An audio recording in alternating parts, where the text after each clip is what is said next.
बढ़ रहे हैं। हमारे दूध और खून के रिश्ते हैं, हम अलग नहीं हैं। हमारे धर्म अलग हो सकते हैं मगर हमारी पूजा पद्धति अलग हो सकती है मगर हमारे नफे और नुकसान एक है। जिस तरह से मुझे अभी राजू भाई ने बताया कि किस तरह से जो हमारे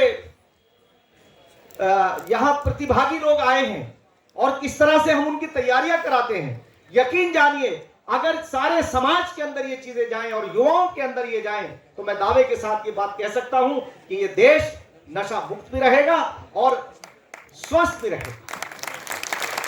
मैं आपको एक बीच में कहना चाहता हूं, जब 2015 के अंदर माननीय प्रधानमंत्री श्री नरेंद्र मोदी जी योग को लेकर के आए तो मैं पहला आदमी था उसके समर्थन के अंदर निकल करके आया। अगर आप लोग टीवी देखते होंगे तो मैं नेशनल चैनलों पर मैं डिबेट में शरीक रहता हूं, तो मैंने उस वक्त ये कहा था कि वो योग धर्मनिरपेक्ष है, ये खेल और ये खिलाड़ी ये भी धर्मनिरपेक्ष है, सारे धर्म इनके अंदर समाहित है।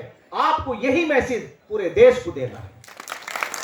आज उत्तराखंड राज्य की सरकार, यहां के माननीय मुख्यमंत्री श्री पुष्कर सिंह धामी जी, माननीय प्रधानमंत्री श्री नरेंद्र मोदी जी के से प्रेरणा और उनके नेतृत्व को आगे बढ़ा रहे हैं। सबका साथ, सबका विकास, सबका विश्वास, सबके प्रयास को शामिल कर रहे हैं।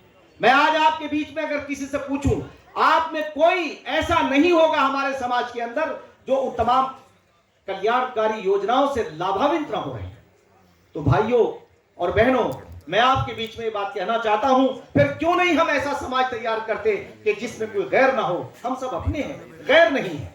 इसलिए मैं तनवीर साहब को, राजू भाई को और इनकी पूरी टीम को मैं मुबारकबाद देना चाहता हूं और उनके लिए कहना चाहता हूं कि आप लोगों ने जो काम किया है ये वो काम है जो आजादी से पहले हमारे बुजुर्गों ने, हमारे पूर्वजों ने ये देखा था कि हम एक ऐसा समाज बनाएंगे कि जिसमें हिंदू और मुसलमान नहीं, जिनमें सिख और ईसाई नहीं, वो सब भारतीय होंगे और अपनी भारतीयता के लिए वो किसी भी कुर्बानी देने के लिए तैयार रहेंगे। इसलिए मैं आज आपसे कहना चाहता हूं कि कुछ लोगों ने इस देश के अंदर ऐसा कृत्य किया कि उन्हें सैकड़ों साल, यानी मैं समझता हूं कि 60 साल सरकार चलाने वाले लोग अगर अपने समाज को शिक्षित नहीं कर सकते, उसे स्वस्थ नहीं रख सकते, तो वो सरकार ने इंसाफ नहीं किया।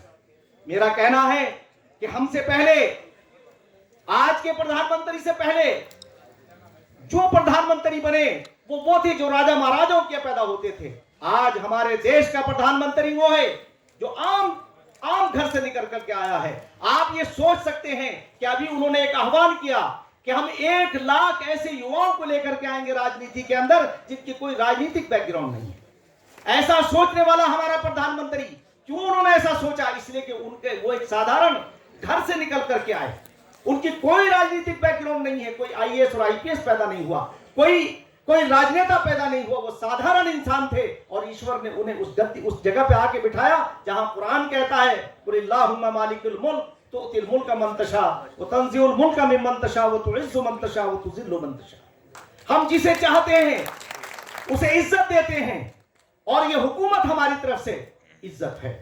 आप मानते हैं इस बात को कि हुकूमत अल्लाह की तरफ से इज्जत होती है, ईश्वर की तरफ से वरदान होती है?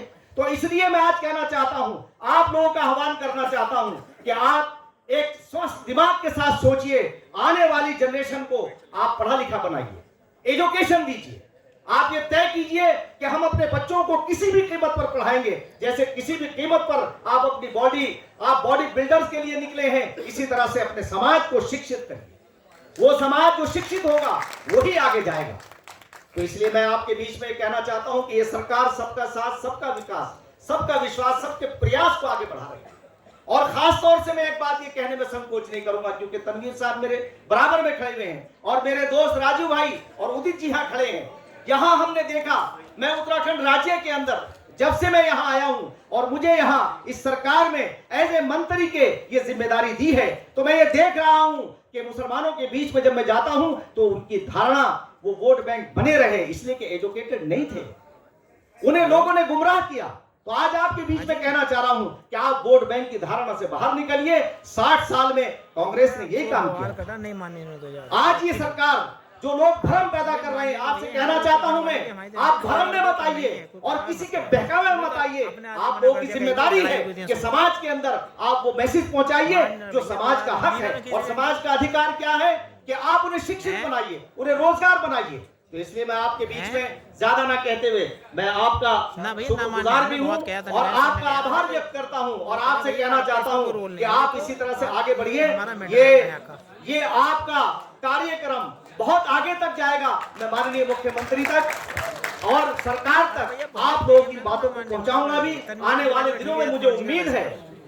बहुत बहुत आपका धन्यवाद। आप देखिए, एक आपसे एक बात और कहना चाहता हूँ, भारत माता की जय और हिंदुस्तान जिंदाबाद, ये दोनों एक हैं। यानी अगर आप ट्रांसलेट करते हैं तो आज हम एक बात आपके बीच में, देखिए बहुत हम सब लोग एक कल्चर्ड समाज से निकल करके अलग अलग लोग हैं हम, तो हम देखिए कहना चाहेंगे इजहार मसरत, काजी साहब किसे कहते हैं? इजहार मसरत का मतलब है मैं खुशी का इजहार करता हूं, यानी मैं खुश हूं आपके आने पर, तो उस पे आगे है जिंदाबाद। तो आपको कहना है सबको, आप एक बार सब खड़े हो जाइए और हम आपका स्वागत करेंगे, एक दूसरे का हम स्वागत कर रहे हैं। इजहार मसरत जब हम कहें तो आप कहिए जिंदाबाद जिंदाबाद 2 बार, और जब आगे हम कहें हर्ष हर्ष तो आप जय जय बोलिए 2 बार।